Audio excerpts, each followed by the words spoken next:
It's March 8th, 2021. This is Roqe.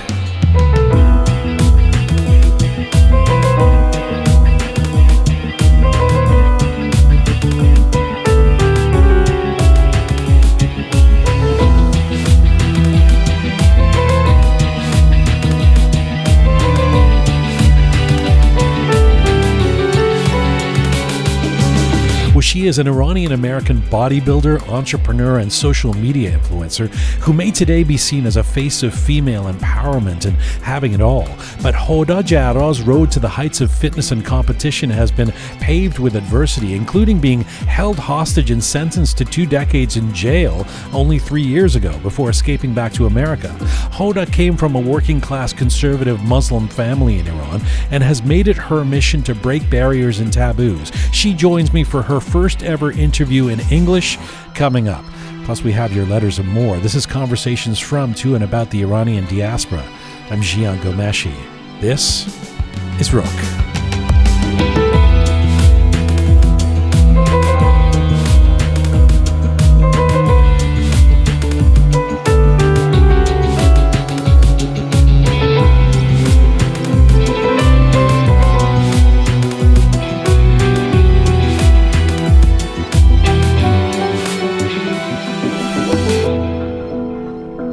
Hi there, welcome to episode number 91 of Roqe.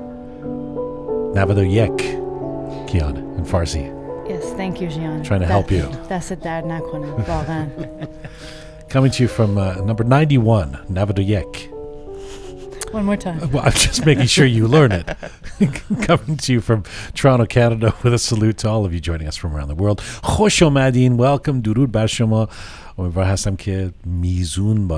on an ongoing mission to build a new audio-visual encyclopedia of Iranian diaspora identity. You can find us on SoundCloud, on Spotify, on iTunes, and now on little video clips as well on Instagram, YouTube, Castbox, and Telegram. Here's a formal hello to you, the fabulous Kian. Hi, Jian. Happy International Women's Day to you. Thank you. Big respect to you and recognition to all the incredible women on our Roqe team and in our community and those in Iran who are at the forefront of creating change. Some incredible female guests we've had on Roqe. Speaking of women creating change in the Iranian diaspora, Hoda Jarrah joining us in just a little bit from Florida. She's an Iranian-American bodybuilder, and what a story she has. You know a little bit about this story. I've heard of her a little She bit. comes from a very modest means and a very conservative Muslim family. Her father left when she was quite young and has, against all odds, become this powerful force and brand in fitness and in bodybuilding and in business. She was a pioneer. She was the first Iranian female bodybuilder in a bikini under the Iranian flag. So you can imagine she's breaking taboos with that. Only 3 years ago, she was sentenced to 20 years in jail in Iran, and she escaped. She can't live there now. It's quite a story. So Hoda Jarrah joining us in just a few minutes. I'm really looking forward to that. I think she's the first of her kind, a female bodybuilder from Iran. I don't think I know any others. Yeah, there may have been other female bodybuilders, but certainly not in the bikini and all that. That's where she's breaking ground. Hello, Captain Reza. Hello, sir. Hello, sir. Hello. And Groovy Shaya. Hello. Hi, Azizam. Chatori, Azizam. Mizun. Perfect, yes. Ah, good. And Shaya, were you watching the? I'm very curious about these things. Now, I'm someone who grew up in England and has a somewhat bittersweet relationship with the monarchy. Were you watching the Meghan and Harry interview last night? I'm always curious about whether you, since you came from Iran relatively recently, whether you're interested in these things.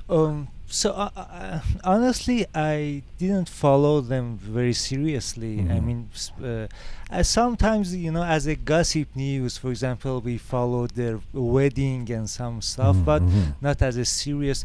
But actually, while I was coming to the office, I read the highlights of last night's interview. Yes. Some of them is shocking, and I'm really, I'm going to watch it tonight. You're upset. You're upset on behalf of Meghan and Harry.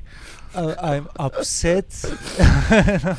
You're up in arms. You're not happy with the way they were treated. Is that what Yes. you're? For example, the dialogue that was like the skin of your child. Yes. What color is it going to be? Yes. And it's shocking to me. Yeah. It's, wow. It was really shocking for me.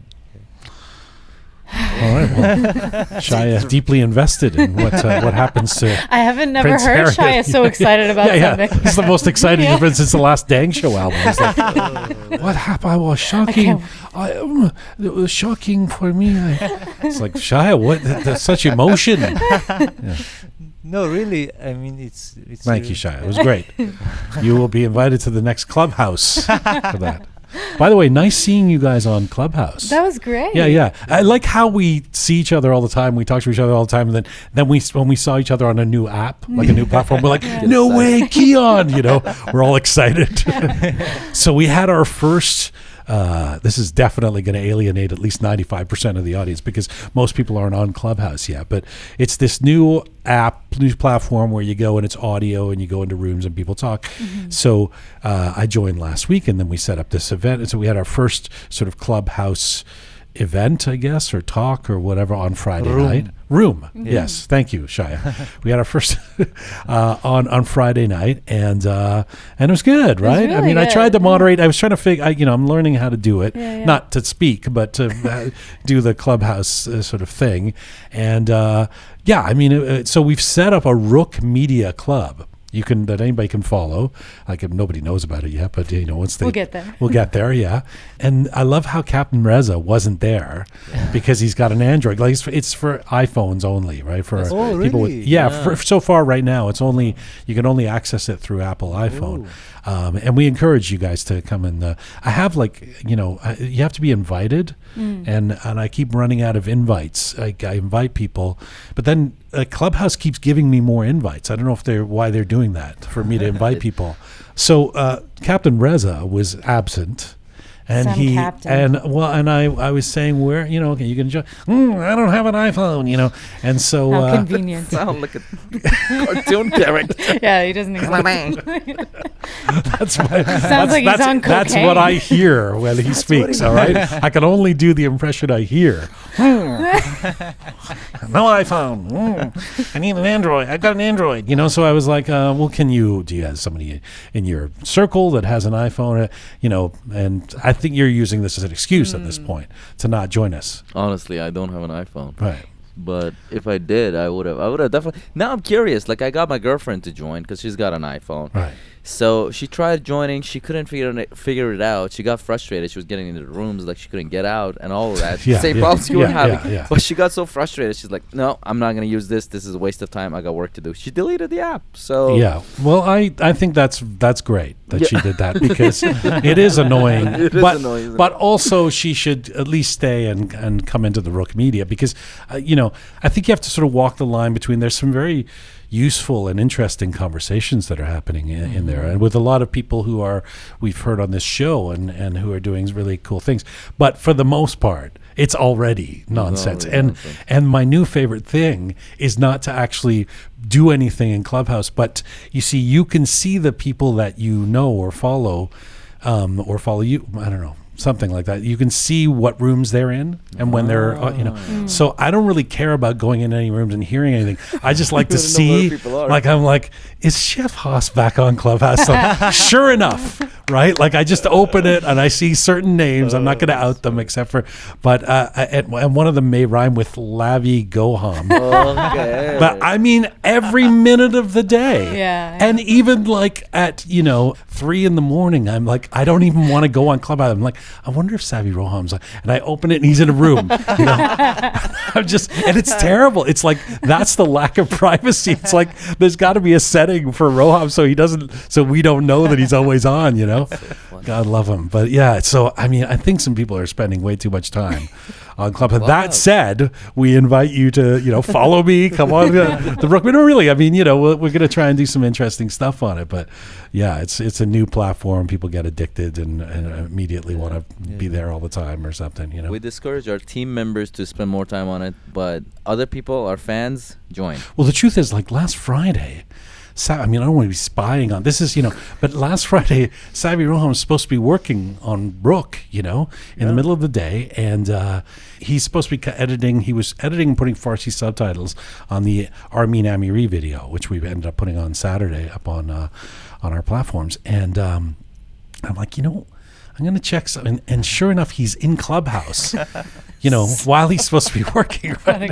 So I confront him. I'm like, Savi Roham went, no, I just listen I have it, yeah, I mean, it's... he's super multitask. I'm sure while he was in Clubhouse and editing, I'm sure he was listening to a football match between Real Madrid. No. Yeah, that's the other thing. I always walk into the office when he's supposed to be editing, and there's like Bundesliga games happening, and he's on the phone with somebody from I'm like, Savi Roham. I'm playing FIFA in other laptop. It's weird. That's why he's savvy. Shaya, I don't think you're following me on Clubhouse.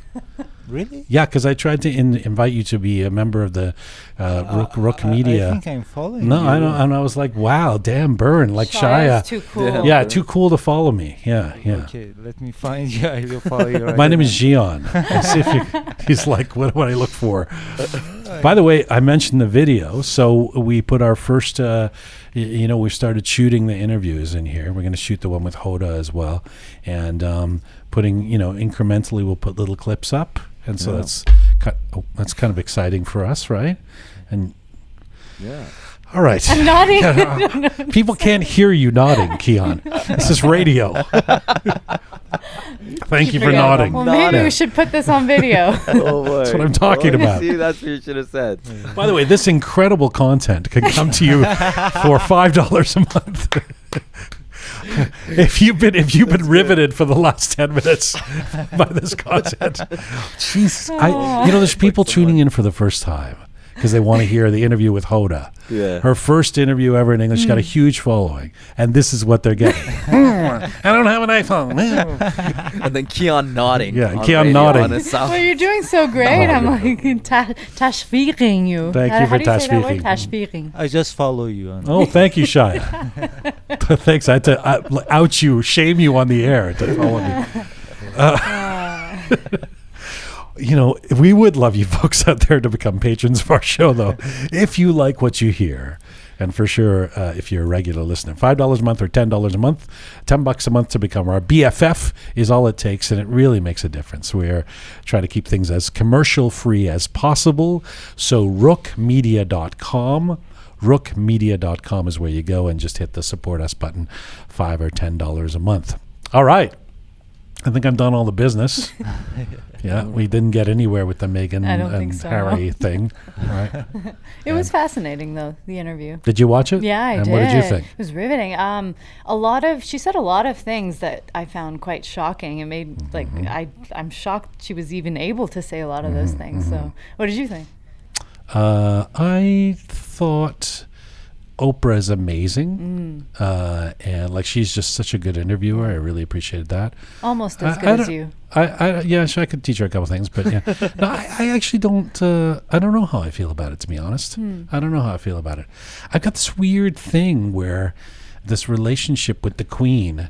I mean, my whole life she's been on the money, and I've lived in England and Canada. So even though I'm not a monarchist, I don't.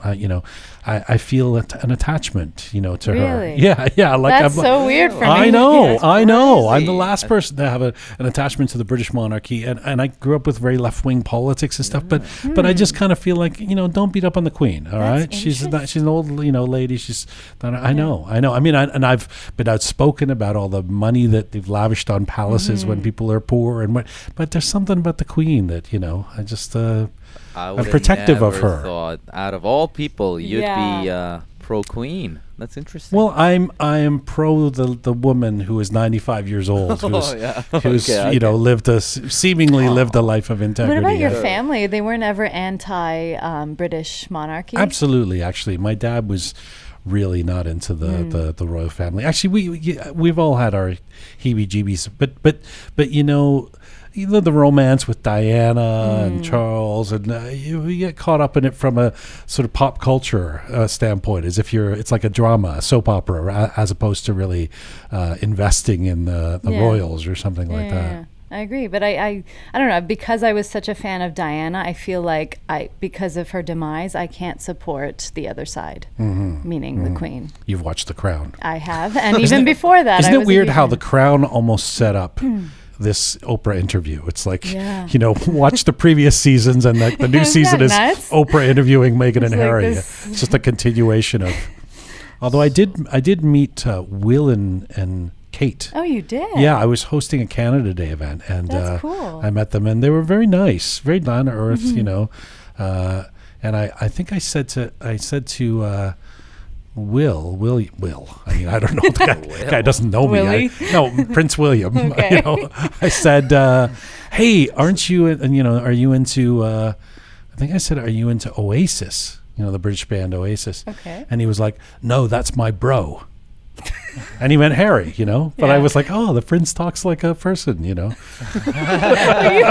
fangirling over this? Wait, have you ever met Harry or? I never met Harry. Okay. No. I met Meghan. Yeah, I met Meghan. Yeah, okay. but not Harry. No, that's my bro. I was like, oh.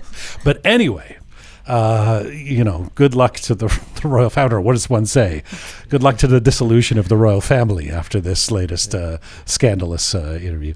And way to go, Oprah. That's my takeaway from the interview. There's a reason that woman is an industry. She is just phenomenal at what she does. Should we get to our featured guest? Yes. We have some letters. Yes, quite a We're pile. going to get to after this. Let's go to, I know Hoda's waiting. Let's go. My featured guest today is a Pioneer Award-winning bodybuilder. She was the first Iranian female bodybuilder to compete in the bikini category and did so under an Iranian flag. Hoda Jarrah is an entrepreneur, fitness instructor, model, motivational speaker, and a social media influencer. Hoda was born in Tehran during the Iran-Iraq War. At the age of 7, she watched Arnold Schwarzenegger's Pumping Iron film and began building her own body using old, rusty exercise equipment and videos. Hoda left Iran in her mid-20s and eventually immigrated to the United States and entered her first competition at the 2015 bodybuilding championships and won 3rd place in the bikini division. Her global profile began to grow. In 2018, on a return visit to Iran to see her mother, Hoda was arrested, held hostage, and tortured by Iranian authorities. She was convicted of encouraging Middle Eastern women to think and act for themselves, touching the Iranian flag without a hijab, and putting Islam and Sharia in danger. She was sentenced to 20 years to life in jail, plus 100 lashes. While out on bail, Hoda fled Iran. In 2018, Hoda Jarrah was named one of the 100 most influential women in the Middle East by BBC News. Today, she is continuing her business and fitness work. She's written a book, is fresh off an appearance as a guest judge on Persia's Got Talent, and has amassed a huge social media following. And right now, Hoda Jarrah joins me from Palm Beach, Florida today. Hello. Hi, Jian. I'm so happy to be here right now. Thank you for having me. It's very nice that, first of all, I was looking forward to this anyway because you're impressive and you've got this incredible story. But I also understand this is your first in-depth interview ever in English, right? So we're honored. Thank you for doing this. Yes, it is. And I'm a little nervous. And I'm going to warn your audience because I know my grammar is really bad because I never learned English in a college. And how did you learn to speak English if you didn't learn in school?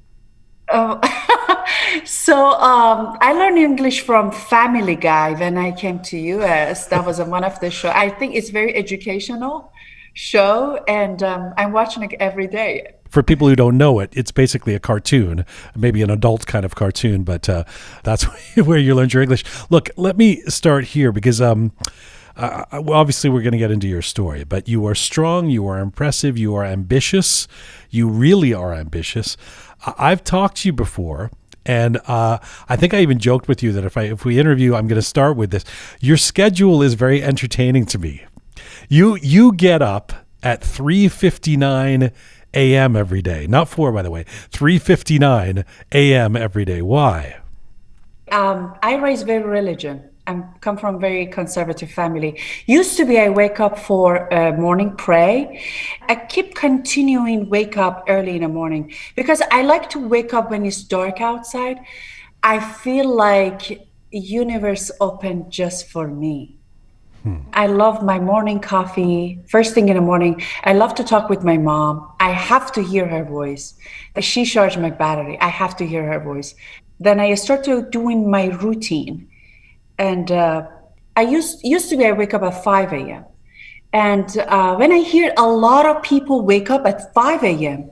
and in my head, and I said, okay, if I wake up 1 hour earlier than everybody, I probably can catch up because I was almost 29 when I got in US. I was 29 years behind first world.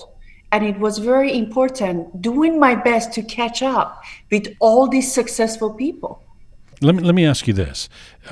Health-wise, because obviously you're in incredible shape, but you've also been a fitness instructor. Health-wise, is there an advantage to getting up that early? Oh, absolutely.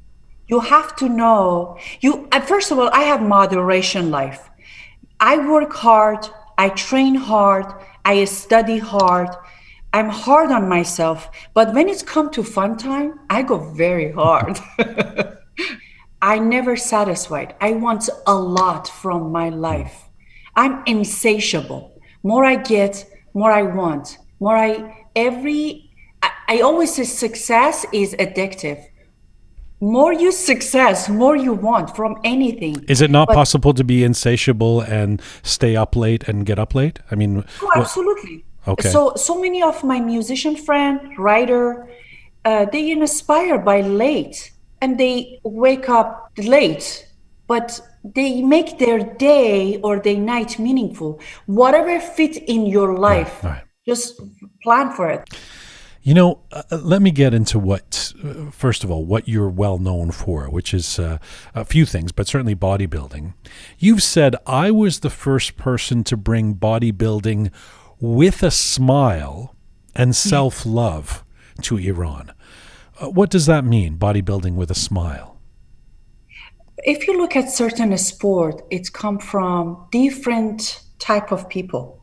But the bodybuilding was like very angry, mean, and haters, like with so many mad faces and angry. People looking at the bodybuilding like people likes to fight or people's haters. People come from a lot of problem.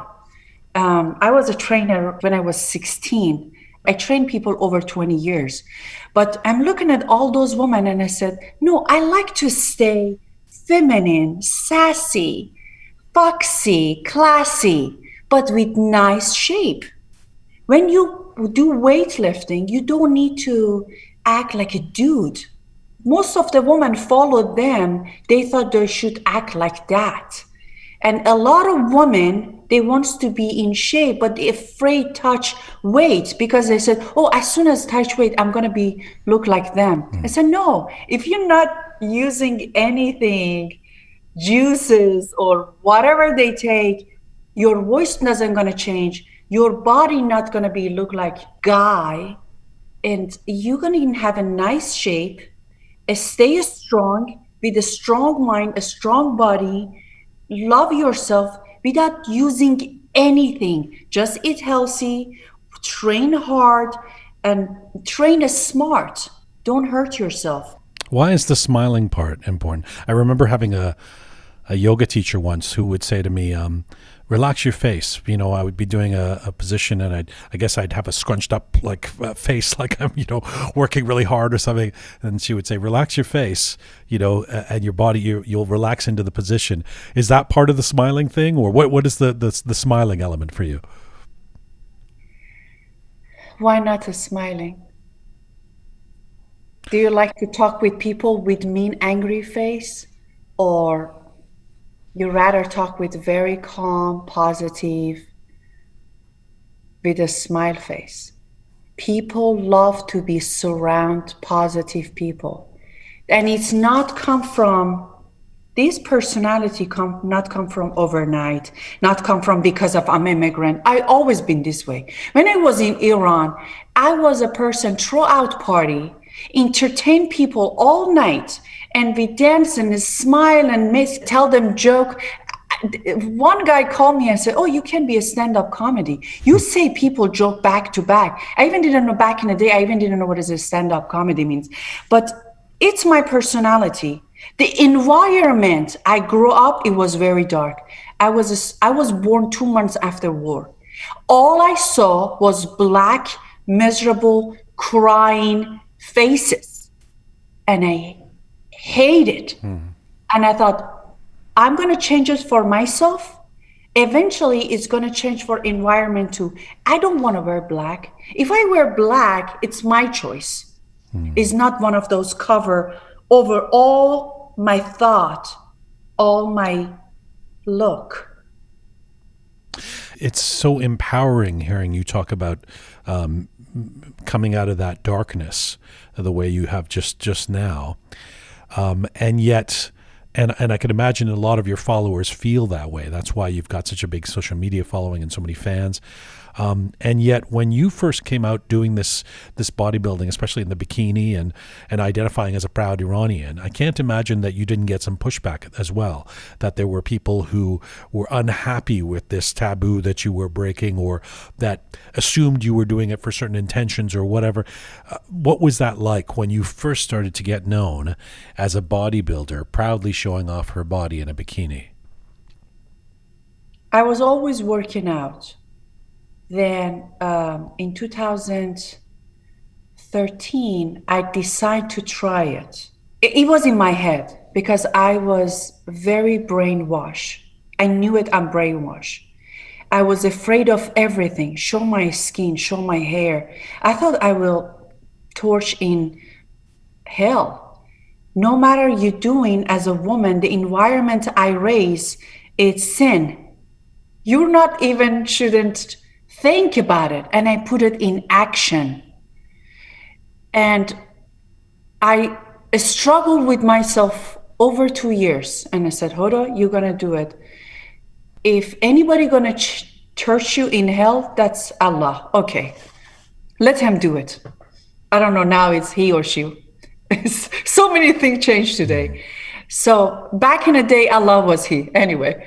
And so in 2015, and I said, okay, finally I'm going to do it. I didn't have any idea what I'm doing. I had 9 weeks to get ready. And I said, I was terrified. I was freaking out, first thing from my own family. And I said, okay, everybody going to damn me. Nobody going to talk with me anymore. And I was ready for it. And I said, but you're going to figure it out how. I knew it, I'm brainwashed. And it was really bothering me. And after 9 weeks, I get ready. And I said, what is the worst thing going to happen? You're going on a stage. Just think you're practicing in your shower, in your bathroom, and nobody's there. That's all my imagination. And I jump on a stage. I had pose. Literally every girl's come with their family and trainer. I was with myself, and it was hard. And so the family and trainer yell at those girls, always stand tall, suck in your belly. They were just tell them what they do, and people cheering up. And I use all those voice for myself. And it was just a free lesson for me. And I said, oh, thank you all to correct me. And I got third place. I was so proud for first time in my life. And I said, oh my gosh, this is so releasing. I show my skin without feeling shame. I show my skin without afraid of Allah. And I said, okay, if it's work for me, probably work for so many other people. Then I start to get more confidence, talk about overcome your fear. The fear is the most dangerous thing in the world. People not trying to do anything because of fear. But surely there were people who were unhappy with you for entering this competition, for winning, even for coming in third place. How did you deal with that, whether it be friends or family or Iranian authorities or whatever? I mean, this is before you've gone back to Iran. We'll get into that story, but just in general, the pushback, the negativity that you would get by putting yourself out like that. How did you deal with it? Oh, it was so harsh at the beginning, and it was really bad. Um, all messages and direct, it was just very bad. A lot of guys send me their body parts, offer me money, and they call me so many names like whore, prostitute. It's all those bad names, and they maybe point very. It was very a small group of people cheer me up at the beginning, and I'm I'm so happy. My decision and my way brought big wave of different thought in those country who look at the woman down, who look at the woman not allowed to show your skin. If you show your skin, you're in prostitution business, or people change. And I'm so happy for those countries, for those places. My family changed. I'm so proud of them. All this change over these years didn't happen just for me. It was happening for so many people. Now I can see like, oh my gosh, my enemies are quiet, and so many people cheer me up. They look at me as a role model. They look at me as the person and inspire them. Because I'm myself. I talk from my heart. I talk from my experience. All these details didn't come from college or book. I went through hell many times, and I stand up. Every single time I stand up is stronger than last time and last time. And I know it's continuing. My everyday is awesome. My everyday is gifted. Every morning when I wake up and I said, wow, what a day. When I go to sleep and I said, oh my gosh, how many hours? I was counting, okay, only hold up, few hours. You're gonna wake up, your morning coffee wait for you, another fantastic day. And you're gonna hit it harder than yesterday. Okay. Every single day. You've said so much that I want to pick up on. You've talked about your family. You've talked about going through hell. You've talked about religion. Take me back to that, what you called that conservative Muslim family earlier in this interview.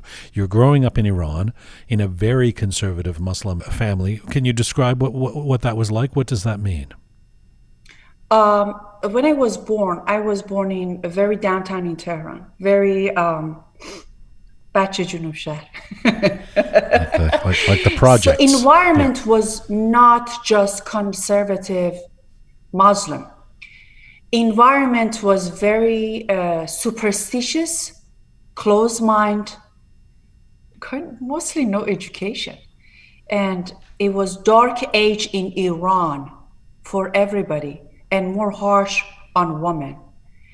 All girls back in the day, all girls care, be a good girl. I'm gonna find a good husband, decent husband to get married. I'm gonna have 2 kids before 30. All those cookie cuts lifestyle. I just look at them and I said, I don't want to be none of them. I look at the run, when they said adab ra az ki amukhti az biadaban, that was me. I didn't want to be like anybody else. Wait, can you translate that, what you just said? I don't know how. Say it again. Adab ra az ki amukhti az biadaban. Oh, how did you learn your behavior? You learned it from those who are impolite. Does that make sense? Something like that? Pretty much. So I can tell the most people that inspire me, the people I didn't want to be like them. And back in my childhood, my name was Muhammad, and I always play with boys, play marble in the street. What do you mean your name was Muhammad? What does that mean? I find out if I dress like boys and I had kind of freedom. I can play in the street. And I always been between boys. We play marble, we play zoo. And in zoo, because I dress like boys, I could just, in zoo game, you grab each other till your oxygen's finished. Like, I found that I have basic freedom when I dress like boys, when I act like boys. And that was my first thing. And I said, okay, I brought up with my own idea. And I think I was around age 4 or 5. My mom reading me Night a Story. That was a story called Bullerbu Kids. And those kids in that story, they try to run away from home, then go to the forest, build their own life and houses. And that was the first thing come to my head. Oh, I can run away from home and I make my own life. That was first beginning. And I always I think since very early age, I was always seeking, doing something different. It's a huge thing. Sorry to cut in there, but it's a huge thing for a 4-year-old or 5-year-old to realize, oh, I have an option to run away, and that's what I would want to do. I mean, that's, it's quite a remarkable thing to think. Given that you've got the parameters around you, given that you've got parental figures in society and everybody expecting you to act a certain way. So you always had this kind of iconoclastic, this kind of rebellious mindset as early as age 4. Very early, because, and most of the story inspired me, like one of them was Sandbot. Oh, I still watch Sandbot. So Sandbot ran away from home, hide in a boat with his uncle, go see the world. Very little tiny. And I said, oh, if Sandbot this tiny can do that, I can do it too. I still watch Sandbot when I need an inspiring. You mean Sinbad? Sinbad. Yes. Okay. Sandbot. I mean, Sinbad. Sinbad Khanum. Sinbad Khodamun. Sinbad Khodamun, yes. So, when I was around 11, I remember we had neighbors come over. Oh my gosh, then gossip began. The tea and gossip was part of the culture. So one day, my mom's friends and neighbors came over, and I put biscuits in a plate with the tea, and we start talking. And they start talking about, one of them said, I tried to do this, tried to do that, but I got married, I had kids, I never did it. Became housewife, forget about it. Literally every single woman had same story happen to them. They have vision, they had dream, but they got married, they had kids, and they completely forget about it. I was stare at them like they are my mirror. I get goosebumps still today. And I don't know how I stared at one of them. She looked at me and said, why you stare at me like an idiot? And she didn't know I did not stare at her. I was stare at myself. And I said, okay, I'm get out here. I'm going to find out my own life. But that was a big lesson in that moment. Everybody talking about, I got married and I had kids, I couldn't do it, And I said, what if I skip so many chapters and get to the chapter I like? Like, okay, I'm going to skip married, I'm going to skip kids, and I'm going to jump to the chapter I like. And I said, I'm going to be adventurous. I'm going to find out who I am and why I'm here. And at a very early age, I knew it. I will never get married. Before age 16, I knew it. I will never I will never have my own child. Well, even before that, let me just go back to that, what I just called iconoclastic thinking. I mean, what I love about you, from what I've read, is that your role models, were not Iranian stars, or not even female. They were not Gugush, they weren't even Western female celebrities or leaders, but Arnold Schwarzenegger. I mean, the idea that this young girl in Iran, post-revolution, 1980s, in a conservative Muslim family, was idolizing Conan the Barbarian, or the Terminator. I mean, this is it's fascinating to me. Why do you think you connected with him? I look at Arnold. First of all, he was kind of different. He hold gun like that, like a shotgun. I said, and like, I'll be back. Like, and I said, oh my gosh, I'm gonna have muscle. I'm gonna have gun. I'm gonna have one of those glasses, and I'm gonna everywhere I want. That was basic thing in my head. And actually, one of my sport is gun. I'm obsessive with gun. I'm a gun lover, and I shoot long range rifle, and I compete too anyway. Okay. And it wasn't just Arnold. By age 11 or 12, Madonna inspired me a lot. I saw her with a lot of definitions and a strong body. She was dancing middle of between so many men, so comfortable. And she act anything she wants without shame. She inspired me a lot too. It wasn't just Arnold. Can I just ask? Sorry, these things always are interesting to me as somebody who grew up in the West, especially in the 1980s. There's no MTV in Iran. In fact, music is banned, pop music. Where would you see Madonna? With these videos that? Oh my gosh. We had Zambil Ghermez, we had the basket because Ayatollah forbidden MIDI video. And we have every videos. What is it, the video we were watching? VHS? VHS. Yeah. We hide it. And it was going house to house. And that was the American movie and American music. That's how I grew up. I grew up with all those things. And we were sitting to see every top videos came out, music video. So your parents were conservative and Muslim, but they let you watch Madonna videos? Yes, okay. But not my father. Back in the day, he was still with us when I was with early teen, and not when he was home. But my mom, she was more flexible. Like, I was allowed to watch. She watched. We even learned to dance like a Michael Jackson. I know Michael Jackson was big. We've heard that a lot on this show.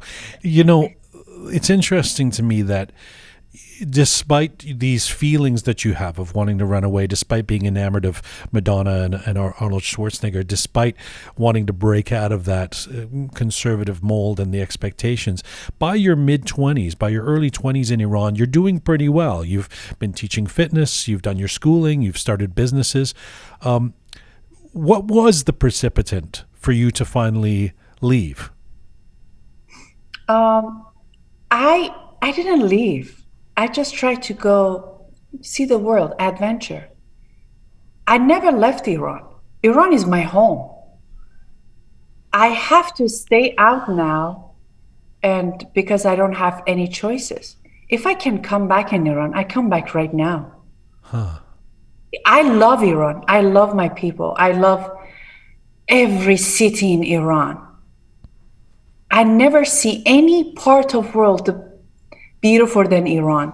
There is nowhere like Middle East. There is nowhere like Iran. But it's not worth it for you to be there because you can't be who you want to be, right? I do my adventure there. Even when I was in Iran, I travel on a weekend. We went to mountain and hiking. I can go in Iran right now and live Lava soon or somewhere close to the mountain. Iran has everything. We have literally everything. You're saying this as someone who was sentenced to 20 years in prison and put in jail just 3 years ago, right?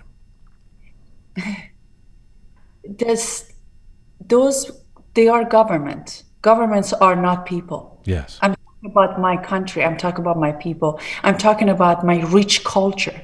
I'm talking about my wonderful language and poetry, architectures, and people with passionate and love and beauty. Iranian people, you can't see even Iranian eyes anywhere in the world. as soon as eye contact with an Iranian person, said, "Oh my gosh, you're Iranian. I can tell from your beautiful eyes. We are passionate people, warm hearts. We know how to party. We know how to do adventure. We know how to fun. We are awesome people. We just have not fit government." First of all, you don't have to have grown up in Iran to love all those things about being Iranian. I feel the same pride in being Iranian as you do, and I grew up outside of Iran.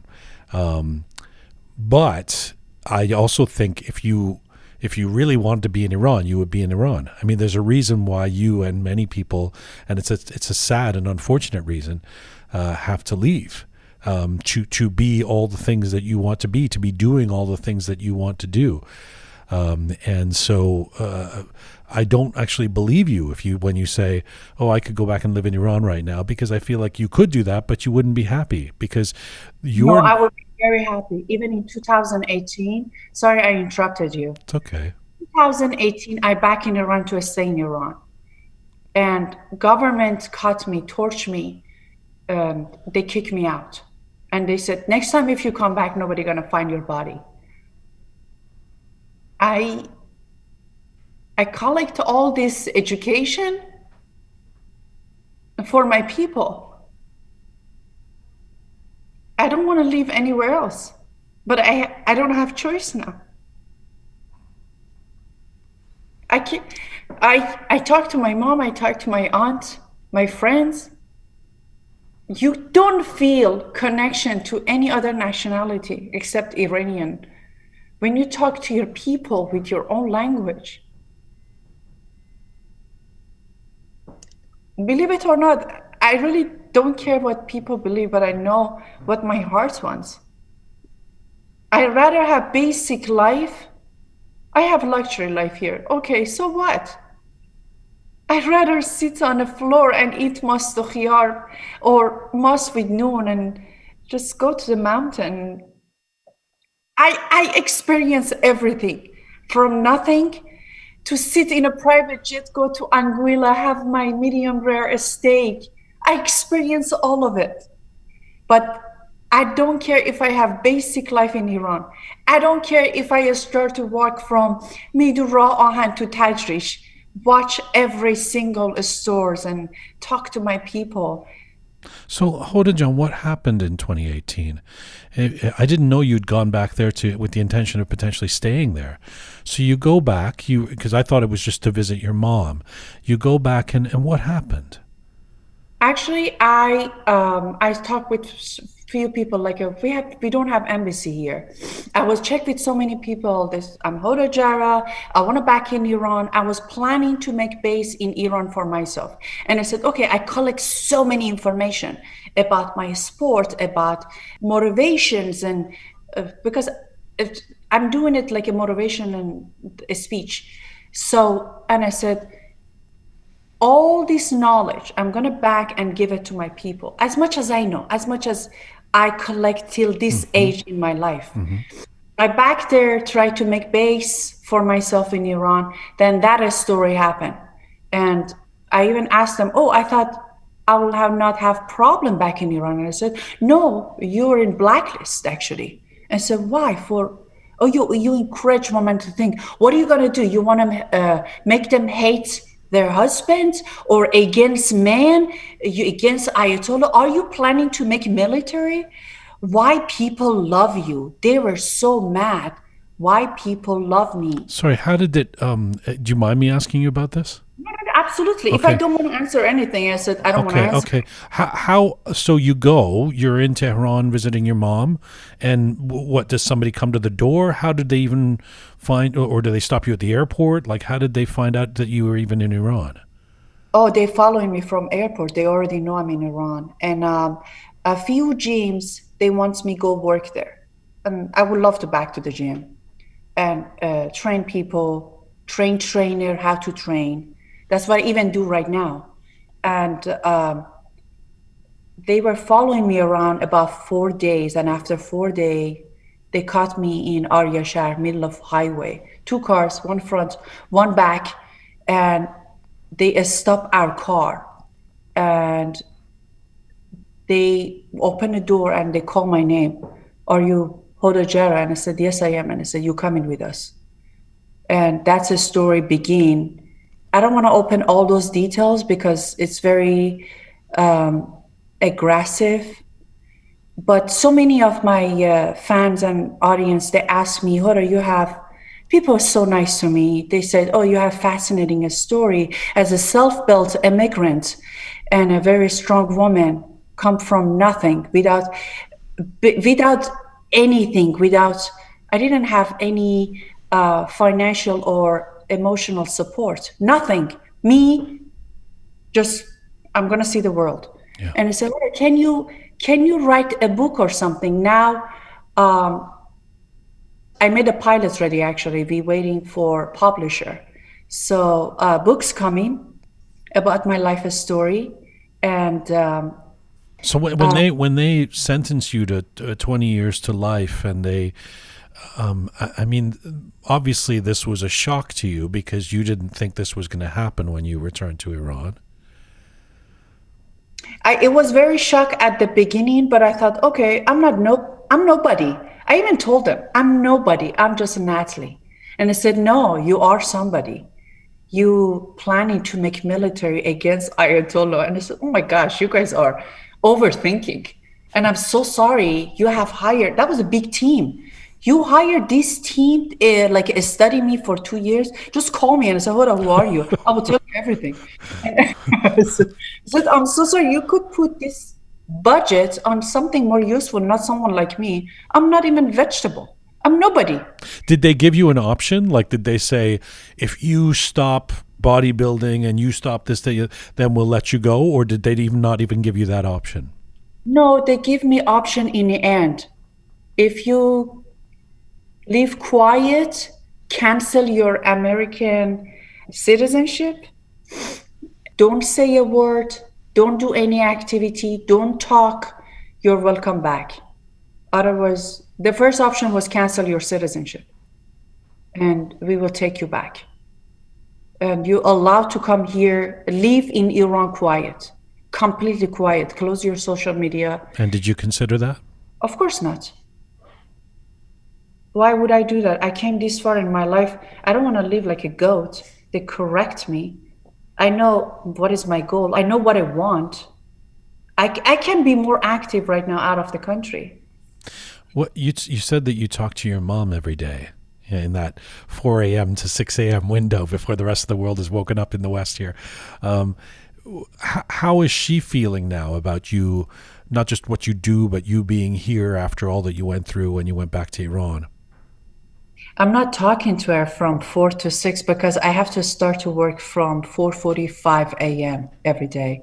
So, but I call her any gap I have, middle of my schedule, a day. I usually talk to my mom a few times a day, to my aunt. She's they are my best friend. And how she feel about it, she's very supportive. She's very proud of me. Even she's very Muslims. We respect each other lifestyle. Like, so one of my fans, they asked me, oh, you're lesbian. Why you're not saying you're lesbian? Because you're always surrounded with girls. I never show any guy in my page or who's I'm dating, actually. And I said, listen, if I'm gay, I would come up and say it very proud. My mom even was there and I said, Mom, how are you feeling if I'm gay? And I said, I don't know. If you're happy, I'm happy for you. And I said, Mom, I'm so proud of you. Mm-hmm. That's so big. Mm-hmm. You know, one of the things I feel like I've learned in my life, and one of the things that I learned from my dad, because my dad was a lot older than me, and he's passed away 5-6 years ago, but he really, he was always the best, but he really evolved in his lifetime. He was very conservative, at least in the way he parented when we were little kids and when we first came to the West and in Canada. And then he just evolved into this. And by the time he was in his final years, he was actually a very liberal thinker, especially on issues like masalan, homosexuality, which as a younger man, he had all these ideas about. And then he became. So I saw in him how people can evolve. And it's why I believe you should never give up on anyone. And it sounds like you're seeing that in your mom and in your family as well. Jian, you should never, ever giving up on your blood family. All you have. That's your root. That's your everything. Even you have different interests, even if you have problem to make conversation, find a way to make communication with them without get anger or lose temper, especially on your parents. You cannot be mean to your parents. Your mother carried you 9 months, feed you, baby you. If you're mean to your parents, karma gonna catch up you one day, and it's not gonna be pretty. I believe in no matter what you in your life is gonna catch you one day. I believe in karma. I don't practice any religion, but I'm really serious about karma. No matter what I'm doing in my life, I always watch my word, watch my steps. Anything happened to me, even when I was in dungeon, secret securities, Islamic dungeon, and I told them, I don't care if you guys shoot me right now. I'm already picturing my death. It's so pretty. Just let me call my mom and tell her I'm okay. And they didn't let me even call home for 3 days and said, listen, you have mom. It's not fair to her. She doesn't know what's happening to me right now. And after 3 days, they let me have call. And I even started making joke with her. I said, Mom, I'm eating kebab. I'm having a good time. The girl said, don't talk like that. They just started yelling at me. And I said, I'm begging you. Let me hang up. And you keep punch my face till you completely satisfied. But this is the mother. Do you understand? And he started to just a little bit step back. And I said, do anything you want to me. I'm already dead. And I don't care. I can die right now. I have life like a dog years. Do you really feel that way? Can die any second? That you're not afraid of it. It doesn't freak you out. Oh my gosh, no. I can die any second. Right now, I have a reason to stay alive because I want to. My project's coming soon. I'm going to share with people all this knowledge I have, and I feel like I did something to my country, to my people, and I'm more comfortable to go. But I can go anytime. I hope you don't. But so the end of Hoda doesn't faze you. That's just the body, but sometimes the name's gonna stay. Can I ask you about your dad? You talk about family and you've mentioned your mom a number of times, but not your dad. Is there a reason? He left us when I was very young. Oh. As ما بهترون. I started to work when I was 13. And before age 16, I was helping my mom financially and emotionally. But no, he never been around. The time he tried to talk to me, I was already famous. He wasn't even happy because I changed my last name to my mom's last name. Because I told her, you raised me. My mom, she's a tailor. And you raised me with the clean money, halal. You did your best, all you knew. And I'm so proud of you. I don't know what would I act if I was a single mother with 3 kids. Oh my gosh, it's so hard. It's so hard to raising kids. Back in the day in Iran, no support, no right. You had nothing. And you raised 3 kids. You don't want to have kids. Me? Yes. It never happened. Why not? Because that's how I like it. And I'm really happy. I don't want to change my chapter. Why would I change my chapter? You know, I am a little disappointed in you, though, because you said you start work at 4:45. That means there's at least 46 minutes you're just wasting time each morning. Wasting? Why wasting? Between the time you wake up at 3:59 and that 4:45, I want to know what you're doing, because clearly, every details. Okay, how I started. no, you're so regimented. But you said I start work at 4:45, so I'm like, let's get to work. Come on. No, it's every morning is actually every morning is different, but I'm very a scheduled person. I have that's clear. Yes. Yeah, I'm time phobia. Even if I back in the day, even if I had a date, I had to know about time. I had to know where we're going to eat and what time we coming home and how many drink I'm gonna have. Wow. Yeah, I need to know details. How did that go over with your dates? Were they okay with that? First of all, the person I was with before, we've been together for years. We had similar schedule. I attracted to the person has kind of lifestyle like me, workaholic, gymaholic, a lot of me time, and my schedule, my time. See you later. That's me. You know, before I wind this down, I mean, it's so interesting. It's instructive talking to you, because I find myself, there's a lot of reasons to be inspired by you. You're a very strong person in terms of the things you've overcome in your life, but the real strength, something that is inspiring to me, is just how confident you are. You know, that you kind of you get the sense that you know who you are, and you are confident about your path. And I wonder if your fans, or if your supporters, or if people who meet you on the street, or if those you compete against in bodybuilding, or if the people of Iran, or if an interviewer asks you, what can you teach us about that confidence, where it comes from, and how to achieve it, what would you say? Oh my gosh, I'm smaller than teaching you anything, but thank you so much. As much as I know, never giving up yourself. Never let anybody control you.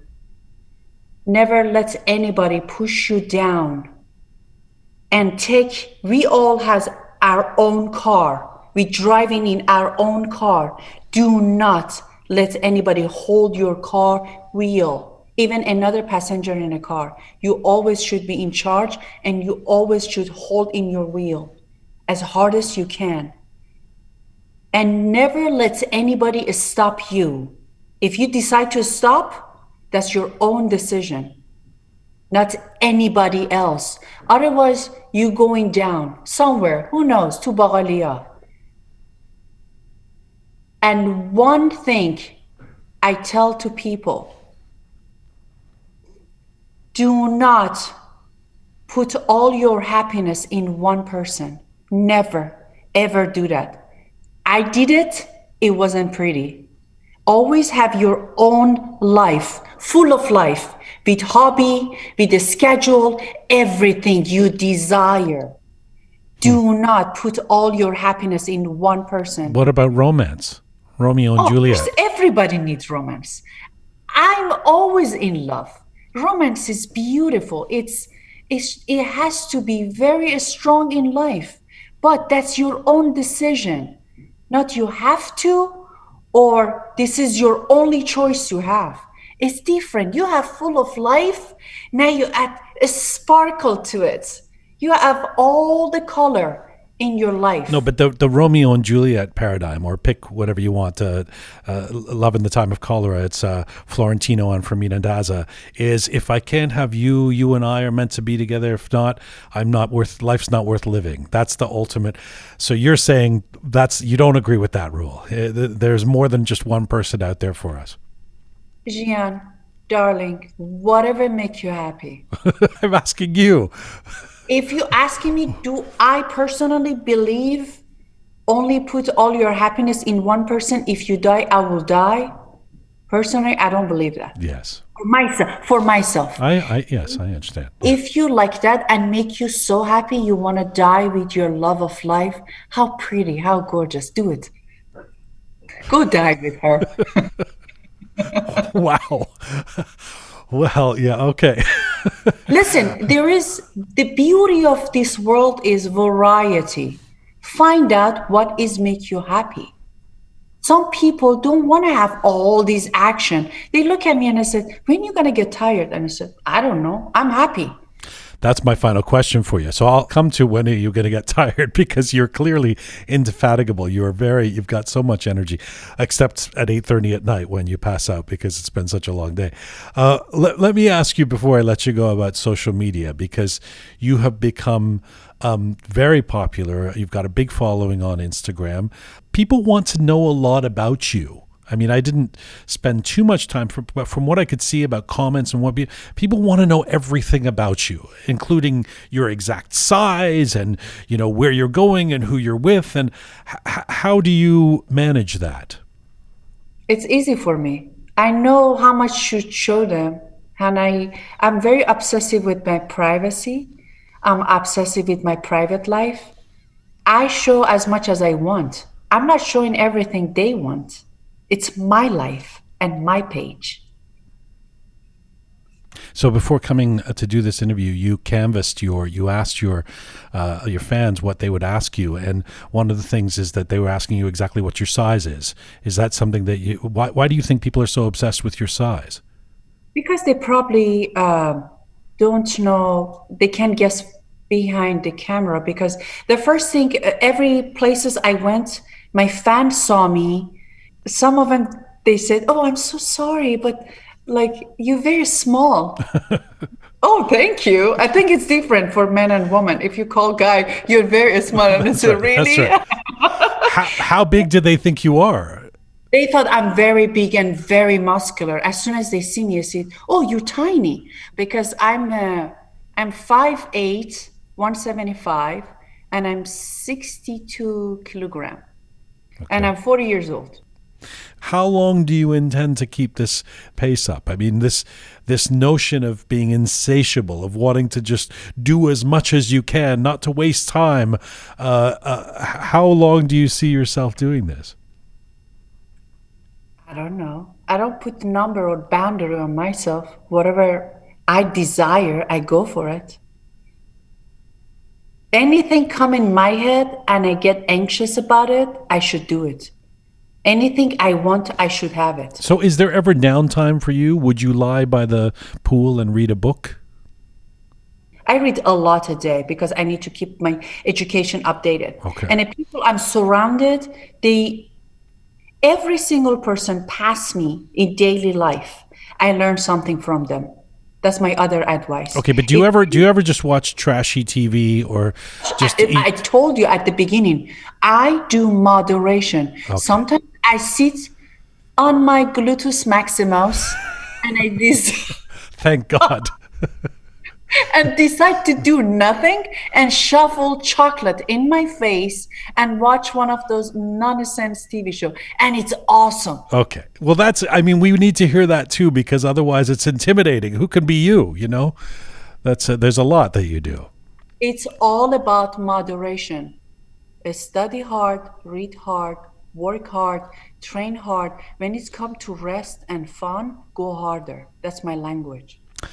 It has been quite a journey getting to speak with you. I've been so grateful. خیلی متشکرم. واقعا خیلی دوست داشتم حرف زدم با شما و خیلی هم یاد گرفتم. Thank you so much for the time today. Thank you so much, and thank you for your time. I'm so happy. And I had a chance. I had this opportunity talking to you, and a huge part of my confidence back, because I was so worried for my English, and I said, oh, my grammar and my accent is going to be disaster. You were just great, and I really enjoyed it. Be safe, be well. I hope you'll come back on the program. We have so much more to talk about, and merci. Oh, thank you so much. Thank you. Khodafis. Bye-bye. Thank you. Bye-bye. Hoda Jarrah. an entrepreneur, fitness instructor, model, motivational speaker, and social media influencer. She was the first Iranian bodybuilding woman to compete in the bikini category. Hoda Jarrah joined us from Palm Beach, Florida today.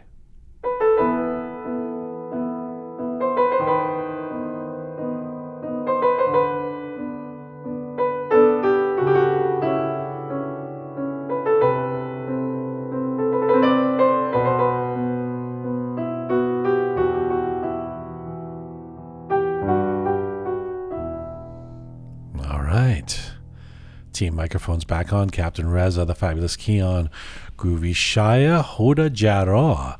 Very, very, very interesting. Well, you know, I've got to say, I'm not kidding about this. I want to start getting up earlier. I feel the pressure to, you know, I usually do around 6:30. I'm going to move that back to 6 a.m. And that's still 2 hours later than Hoda. Shaya, what were your impressions? I really impressed by her path of life, and you know, I have a very religious aunt, Amme, who watched Arnold. Yeah. But we, you know, and Arnold Schwarzenegger apparently big with the conservative Muslims in Iran. Yeah, yeah, mostly. Yeah, but you know, my aunt remain. What exactly Hoda escaped from that, and I really appreciate Hoda. There's a through line, it seems like, last few interviews on this show about people growing up in Iran and embracing icons of sort of American culture, whether it's Bruce Lee or Arnold Schwarzenegger or Michael Jackson, Tintin, I was going to say, but he's not quite American, but Pink Floyd, Captain Reza. Oh, I truly wish she would have given us a little bit more details about her experience. And I mean, the interview can be 3 hours long, but what a journey she's gone through.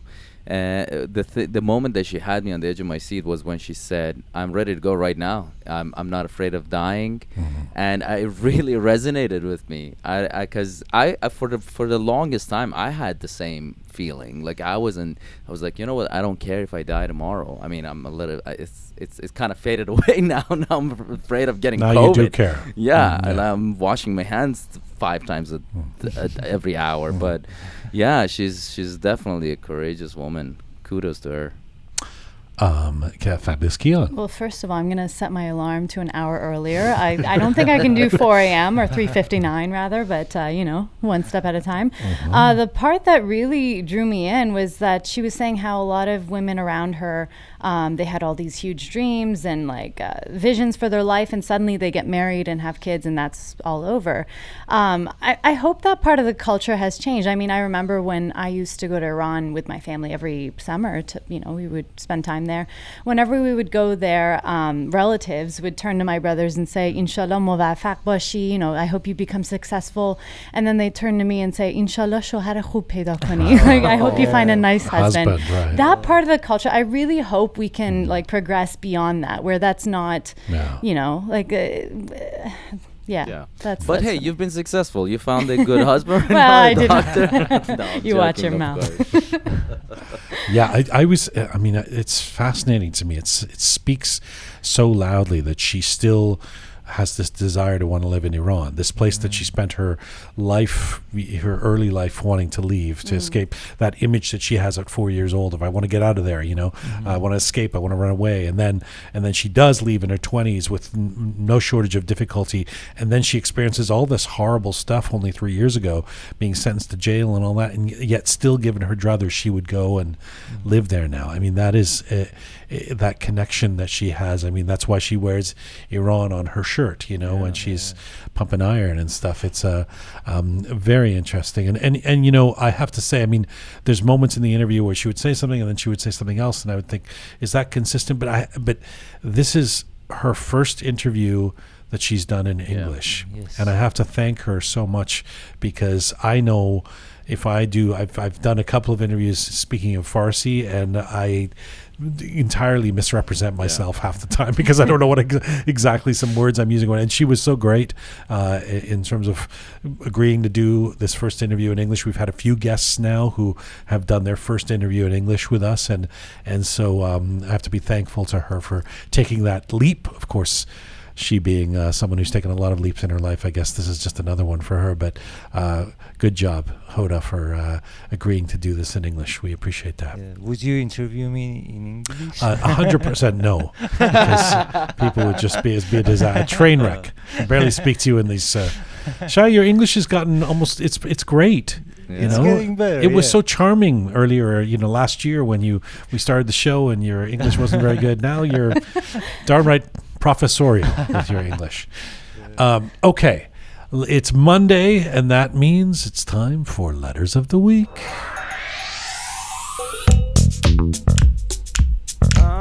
Yeah.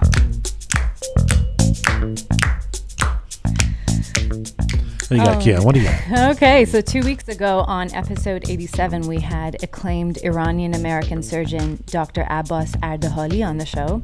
On Instagram, we have username Sahar99. She says, "It was an amazing talk. As Jian John mentioned, he has a clear mind. Everything is organized in his brain. He experienced both Iranian and American cultures, and I like how he perfectly knew about our politics and society. I learned how to explain to my kids about humans, culture, and family values. Thank you for the great program." Yeah, just a reminder that Dr. Abbas Ardehali, both a surgeon, an acclaimed surgeon, and an engineer, and an incredibly great role model, and we got a lot of lovely letters about him. And Absolutely. Appreciative of what he's doing, too, with the heart and lung transplants. Yeah. He's Iranian mom's dream come true. That's right. Khub, and then we have Pegita Mahmoudzadeh. She wrote, "Excellent interview. Very proud of Dr. Abbas Ardehali. Undoubtedly, his high conscientiousness and dedication is something we have to admire and learn from. Thank you, Jian and Roqe team." Thank you, Pegita.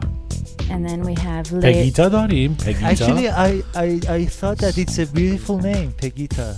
we have Pega. Yeah. It sounds like Pega went to Oh no, he went Latin. Went to Mexico. Pegita, and yeah. Pegita. Yeah, I It's don't know beautiful. if I heard the name Pegita. It's a pretty name. it is. And then we have Layra76, username. She says, I believe that's a she says, "I'm curious to know the name of the device the doctor was talking about. A few years ago when I had flu complications, I experienced cardiac arrest and pneumonia. I was on a device called ECMO. That device took over my heart and lungs while my organs were recovering. I wouldn't be here without that device." Wow. What is this in reference to? Remember, he was talking about how he's part of the research team working on creating a device. Or actually, he did. He created a Yeah. device that keeps the lungs, breathing lung. breathing Yeah, lungs working while they're transporting it. Right. Say it takes Right, time for to get a there. transplant, instead of putting it on ice, Right. So there, she's referencing that device, perhaps. Yeah. Yeah, I think so. Lira76, thank you. Thank you. And then, so last week, actually over the weekend, we posted 2 Roqe moments from the Armin Amiri interview in video for the first time, actually. Yes. One of which is him recounting a Michael Jackson story, and the other one is about him taking ayahuasca 20 times. Right, the drug / medicinal product. Yeah. Plant. So on YouTube, we have a Kevin Riazi wrote, "The set looks great. Props to Jian and the Roqe team for constantly evolving the show." Thanks, Kevin. We've got to set the camera up, Captain Raza. We've talked about this, so that we did it for Hoda today. It was a little bit higher, Yeah. so I'm not looking down. I got so many people writing to me going, "Why are you looking down? Why do you get you lift up your laptop or something?" So Yeah, we'll fix it. Cool. And then we have Amir Reza Shams wrote, "Interesting view on ayahuasca. By the way, I would love to see this video format become a recurrent theme on Roqe. And the possibility of a full episode like this would be great." thank you, Abby Reza. And then moving on to Facebook, we have Ali Sharma wrote, "Another amazing story. Tintin played a major role in the life of us who were in our teens during the 80s in Iran." It's clearly Tintin keeps coming up. Tintin's name. What did you call Tintin? Tantan? Tan. Yeah. It's funny in English. Tantan. Tantan. Yeah. I think in French It's called Tantan. Yeah. Khub. And then we have Karima Megarbi wrote, "I'm a die-hard Michael Jackson fan. And yes, he was pointing at you, Armin. He loved children, so it makes perfect sense." Okay. And then we have Mariam Gol.